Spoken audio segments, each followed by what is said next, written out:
Hello, welcome back to the channel. It's me, Emmy the Cat Lady, and you join me back here at Cabot House once again. So Edward's here and Wilhelmina is here. So today for Wasteland Biographies, we're going to talk about the patriarch of the Cabot family, Lorenzo Cabot. So last week we talked about Jack Cabot, who is the main quest giver for the series of quests concerning this family. Lorenzo is the father of Jack and Imogen, and also Wilhelmina here's husband. So before you start the quest, Lorenzo Cabot is the oldest person that you can meet and the oldest in the game so far if you let him survive to the end of the quest. So he was born on the 28th of March 1835. Bear in mind that we're now in 2287.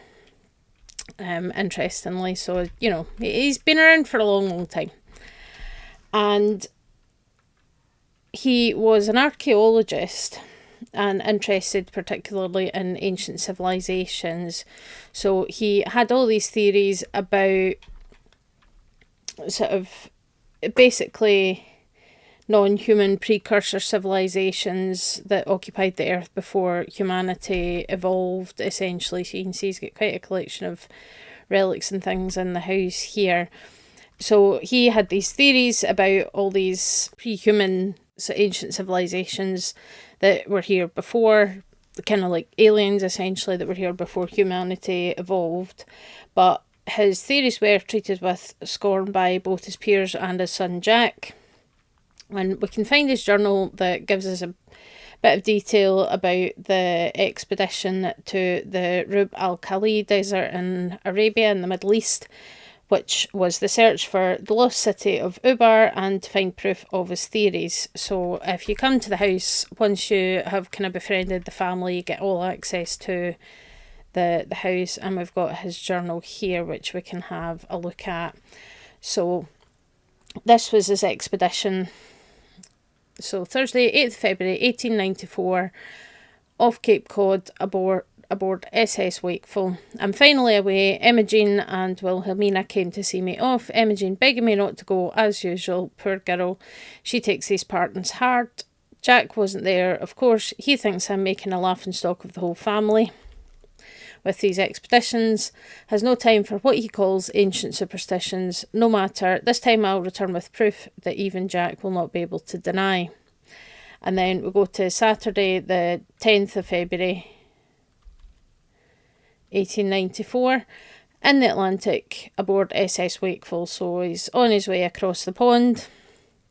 So the weather is fine and the captain promises a quick crossing to Lisbon. So Lisbon is in Portugal. That's presumably their first port of call after leaving the United States. The red tape involved in organising this expedition tried my patience almost to the breaking point, but I'm sure it was better to obtain the necessary permits from the Omani authorities through the State Department. I can only hope that my sheaf of documents and ready cash will be enough to placate the local governor when I arrive. So he's obviously had to go through a lot of kind of sort of diplomacy and things to be allowed to carry out this expedition and the archaeological dig that he's planning. And then the next one we've got Wednesday the 21st of February 1894 in the Western Mediterranean aboard SS Wakeful. So far so good. Uneventful crossing. Metternich was waiting for us in Lisbon with the welcome news that he had perfected his electrical sensing apparatus, which is now safely on board in its crates. If it works as well as he claims, this may save us weeks or even months of excavation work.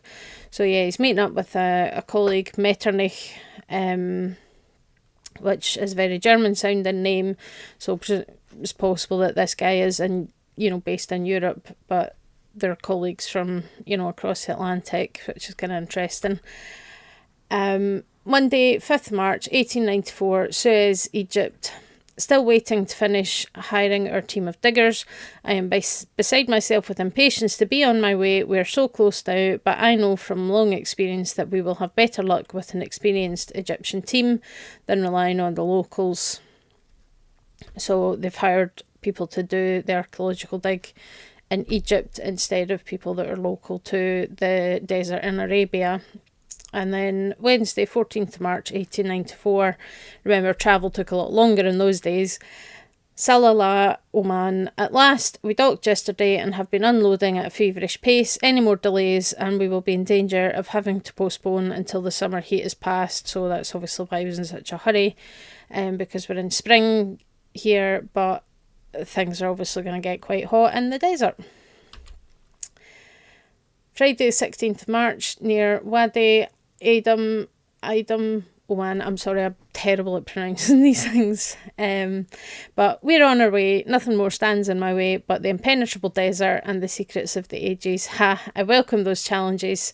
They seem like child's play after the endless days and paper shuffling bureaucrats I've had to overcome to get here. So he's getting quite excited about the dig and what he's going to find. So 29th of March 1894, empty quarter, Arabia. We have reached the spot without incident. Some superstitious grumbling from our local guide, which I take to be a good sign.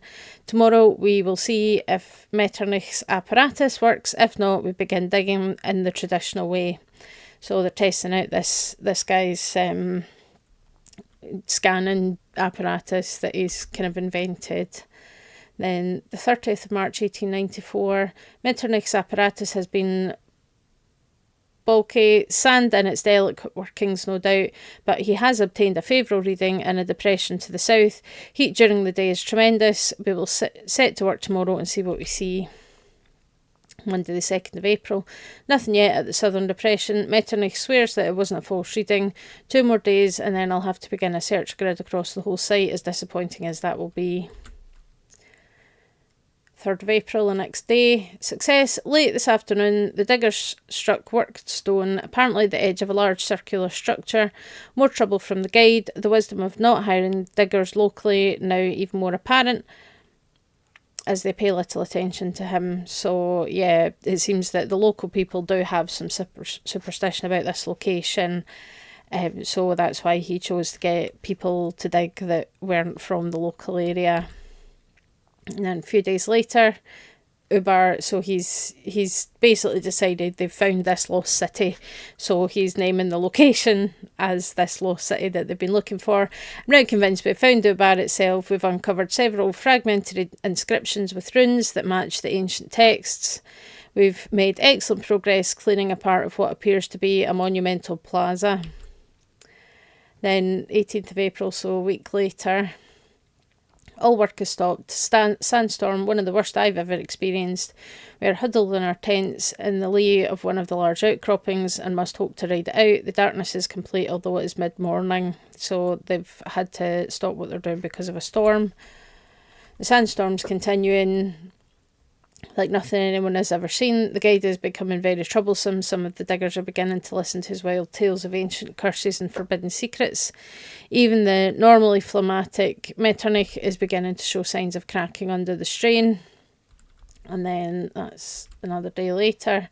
Sandstorm is over, but 2 weeks of work have been undone. The area we cleared is now buried under several feet of new sand. The guide disappeared in the night. I won't miss him, but the diggers are even more unsettled. Then we're into May. We've located what must be the foundations of the Great Temple. So far nothing but stone and rubble, but something must have survived. Weather getting worse by the day. Metternich talking again of resuming work in the winter, but I won't hear of it, not when we're this close. Then May the 13th. Something's changed. I must record everything while it's fresh in my mind, although it's hard to concentrate with the crown right here in front of me. It's almost unbelievable, even to me, that I hold in my hands an artefact so clearly not made by any human civilization. But let me set down how it happened as clearly as I can. We had worked for at least a week to clear the shaft beneath the Great Temple. Even the diggers had caught the excitement. Then we hit solid stone, a cyclopean block, series of blocks as it turns out, obstructing the tunnel. Clearly, deliberately sealed by the builders, we almost despaired of getting through. 3 days of laborious pickwork. I wouldn't risk explosives here, of all places, then break through into darkness. I was first in. The dust of ages covered everything, clearly a burial crypt, sarcophagus at one end of the chamber. We lifted the lid, and inside, even I fell to my knees in shock. The diggers that were helping us fled. Metternich, white-faced, I feared he was having a heart attack. Luckily, no. We'll make a full catalogue of the tomb in the morning. I ordered it sealed up overnight. Not that I really believe any of the diggers would dare to enter it again, but better safe than sorry.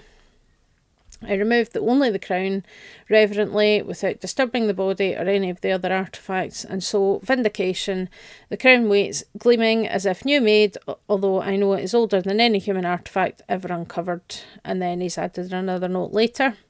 I now know that this city's name was not Ubar, and that this building was not a temple, and what was beneath it was not a crypt. I have so much to learn and so much to teach. Wilhelmina and Jack and Imogen, when we return, we will return together. Then Monday, May the 14th, he hasn't even put the year on that one. Metternich was extremely surprised to see me wearing the crown this morning and tried to argue with me when I ordered the men to bury everything we've uncovered. It doesn't matter now. The sandstorms will erase all evidence that we were ever here long before anyone can stumble across this site again. The city's location is now safe with me until I can return and uncover more of her secrets when I am ready. So, quite the journey that he has been on in this desert looking for the evidence, and he found it. He found this crown and decided to put it on, and now he's like, yeah, I know everything, I know all the secrets. I don't want anyone else to find it until I'm ready to come back and learn more. So what happened was, when he came back to Boston, he never got the chance to go back and recover any more artefacts from the dig site. So when he returned to Boston, he developed some startling changes. He developed psychosis, and he actually started committing several crimes that would have resulted in the death penalty had it not been for his family's influence and their money and everything that was able to prevent that. So what happened instead was that his family had him locked up in Parsons State Insane Asylum, and that happened in 1898, so 4 years after this expedition. And he has remained there ever since. So we know from talking about Jack that he tried and failed to remove the crown, and then discovered that a serum could be made from Lorenzo's blood that would keep them all alive and young for centuries. And Lorenzo has been restrained by technology, which keeps him from kind of going and doing any harm. And Lorenzo really resents his family quite a lot for this, for locking him up for all this time and stealing his blood for their own benefit. So he does hold the amount of bitterness, which is kind of fair enough in some ways, I suppose. So what we'll do now is we're going to head over to Parsons, and we're going to have a chat with Lorenzo if we can. But it might take me a wee minute to set that up, so I'll see you over there. Okay, random side note here, but why is the fast travel spawn point for Parsons State Insane Asylum right here in the middle of all these bushes? That is really weird. Anyway, okay, so I have done a little sneaky resurrection to bring Lorenzo back so that we can see him in all his glory. So you can see he's got the thing on his head that looks like there's like a scarab beetle almost on it and things. Then his fancy suit. So Lorenzo, if you speak to him, he's quite excited about this new post-war world because there's no laws or ethical regulations to limit his research pursuits or his experiments. He can basically do whatever he wants now because there's no law, there's no ethics boards, there's nothing to really kind of stop him.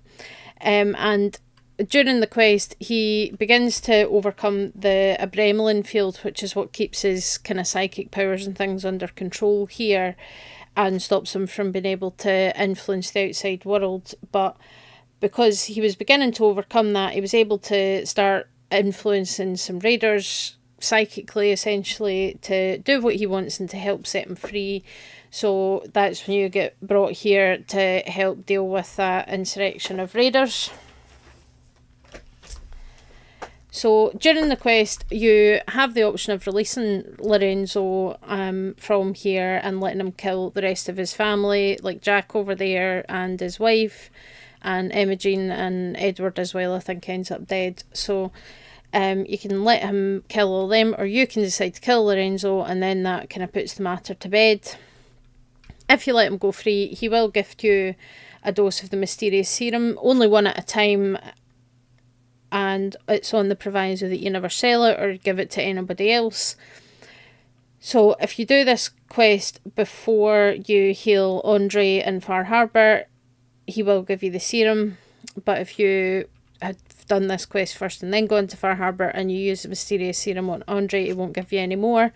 And he also apparently knows if you've got any stashed away in one of your settlements or something, so he'll only give you one if you have none at all, and he knows even if you don't have it on your person at that time, he still knows that you've got it, so he won't give you any more. And if you set him free, you do encounter him as a potential random encounter out in the Wasteland, where you can find him, and he is dissecting some ghoul settlers that he killed because he wants to study them. So there's that he's out there terrorising the Wasteland and killing people. So yeah, an interesting one. I don't know if he's not going to speak because I've resurrected him essentially, but his entire story is a reference to the Call of Cthulhu, which is one of many H.P. Lovecraft references in the Fallout series, and it is fun to see a little bit of the kind of supernatural stuff in the games, similar to what we see with the Dunwich locations and the Psychers. Like there's the kid in Fallout New Vegas.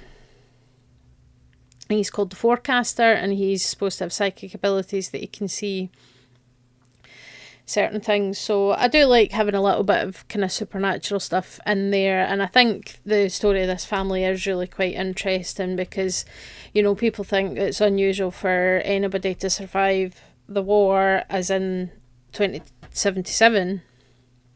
But here we've got a group of people that have actually been alive much, much longer than that, and even predate the First World War, which obviously took place 1914 to 1918, and the Second World War, which is 1939 to 1945. And we know that up until that point, the history of the Fallout universe was basically the same as our world history, and the divergence happened kind of after the Second World War because of the way atomic energy and the research into what made the atomic bombs and things kind of diverged from how technology advanced in our timeline. So it's kind of an interesting thing to really see that, and having a bit of a kind of supernatural element there, and this kind of really interesting story. I would like to actually get into some of the Dunwich stuff as well, because I think that's really, really interesting.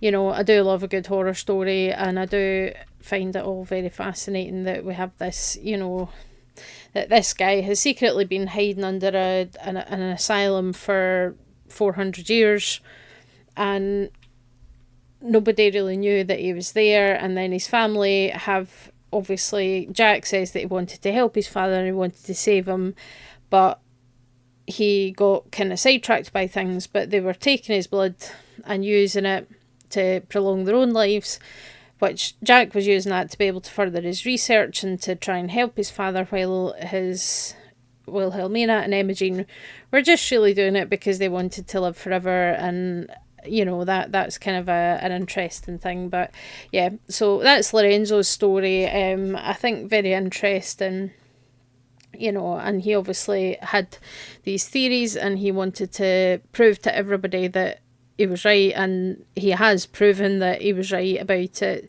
at least as far as Jack's concerned and as far as he's concerned. But it's kind of too late to really kind of tell anybody about that, because, you know, 95% of the world's population are dead. There's a couple of vials of mysterious serum here, and Jack. But yeah, it's an interesting one, and all the dead raiders. So I find their whole story really quite interesting, that, you know, this situation. And I mean, they've at least set him up nicely. He's got some vegetable soup, he's got some whiskey, cigars, lots of books to read, chessboard, although who he's going to play chess with when he can't be around people, I don't know. And some more snacks and stuff like that. So it's an interesting one. And I think Lorenzo's story, his journal's really interesting, because he's talking about this journey that he went to into the desert, and he found this city, and he found what he was looking for, and he found the proof, but because of what happened with this artefact on his head and the way it made him act, he never got the chance to go back to uncover it and to delve into the secrets even more. It would have been interesting to know what else he could have found down there, you know, and if there is proof that there was some alien pre-human civilization here that disappeared or died out before humans came along. It's an interesting one. So if you've got any theories on that, I would love to hear it. I know at one point Jack mentions that there was possibly another site somewhere in the Mojave where there was proof of aliens and things. One would wonder if that happens to be anywhere near Area 51. Who knows?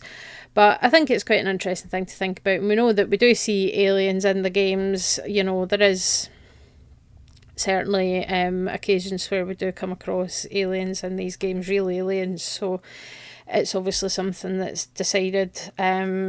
You know, I mean, even Doctor Who is technically canon in the Fallout universe, because that's a random encounter from, I think, Fallout 2, if I remember rightly. You know, and technically Doctor Who is an alien. So, yeah, interesting one. But that's the story of Lorenzo Cabot.